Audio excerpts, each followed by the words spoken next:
গণতান্ত্রিক দেশে গণতান্ত্রিকভাবে আন্দোলন করা, প্রতিবাদ করা বা কোনো রকম ভাবে প্রতিবাদ প্রদর্শন করা অধিকার সবার আছে।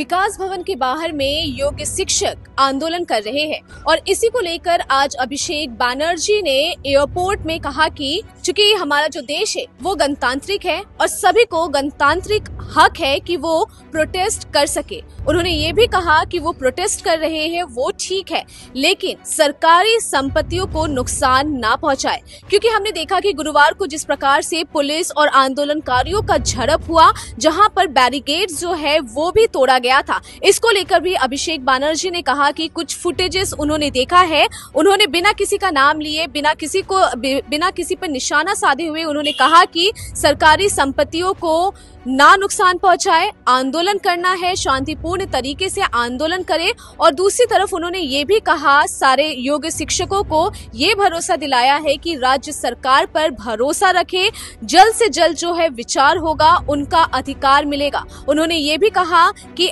मैं प्रोटेस्ट करने से किसी को भी मना नहीं कर रहा हूं, क्योंकि हम खुद भी दिल्ली जाके केंद्र सरकार के खिलाफ जो 100 दिन का रोजगार है उसके खिलाफ उन्होंने भी आंदोलन किया था। तो उन्होंने किसी को भी आंदोलन करने से मना नहीं किया है, लेकिन आंदोलन ठीक तरीके से करे। उन्होंने महात्मा गांधी का भी एग्जाम्पल दिया और कहा कि महात्मा गांधी भी अहिंसा के रास्ते पे चलते थे, इसलिए उन्होंने सारे आंदोलनकारियों को निवेदन किया, अनुरोध किया कि शांतिपूर्ण तरीके से आंदोलन हो। आइए सुनते हैं कि अभिषेक बैनर्जी ने क्या कुछ कहा है। গণতান্ত্রিক দেশে গণতান্ত্রিকভাবে আন্দোলন করা, প্রতিবাদ করা বা কোনো রকম ভাবে প্রতিবাদ প্রদর্শন করা অধিকার সবার আছে।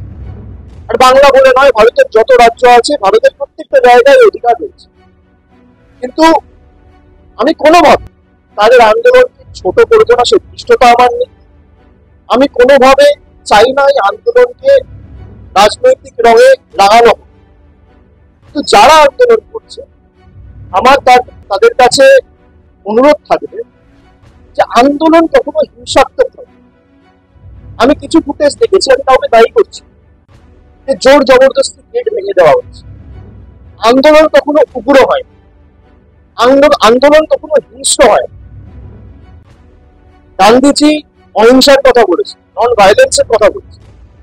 আমরা 100 দিনের কাজ নিয়ে দিল্লিতে আন্দোলন করছি, বাংলা থেকে 10,000 জন আছে। আমাদের উপর কিভাবে, এমনকি সাধারণ মানুষ ছেড়ে দিয়ে, মানে যারা নির্বাচিত প্রতিনিধি, এমনকি মহিলা প্রতিনিধিদের, জনজাতি বনবাসী প্রতিনিধিদের চুলের মুঠি ধরে বার করেছে। আমরা অহিংসার পথ অবলম্বন করে আন্দোলন করছি। আমরা পরের দিন এসে রাজভবনের বাইরে ধর্ণা দিচ্ছি। আমরা হিংসার পথ অবলম্বন করি। আন্দোলন করার অধিকার সবার আছে, কিন্তু কোনোভাবে আন্দোলন যেন হিংস্র না হয়, আন্দোলন যেন কোনোভাবে বল প্রয়োগ করে, কোনো সরকারি সম্পত্তি নষ্ট করে, কিছু ভাবে গেট ভেঙে, জোর জবরদস্তি বল প্রয়োগ করে, সেটা হলে আন্দোলনের যে সারমর্ম বা এসেন্সটা সেটা কোথাও হারিয়ে, এটা আমার দৃঢ় বিশ্বাস। বাকি আন্দোলন যে কেউ করতে পারে, অসুবিধার তো কিছু নেই। আর সরকারের ইন্টেন্ট পরিষ্কার করেছে। আমরা রিপিটিশন ফাইল করেছি সুপ্রিম কোর্টে, ম্যাটার সার্ভিস, বিচার ব্যবস্থার উপর ভরসা রাখুন। আজ নয় কাল আমার দৃঢ় বিশ্বাস বিচার হবে। ঠিক আছে।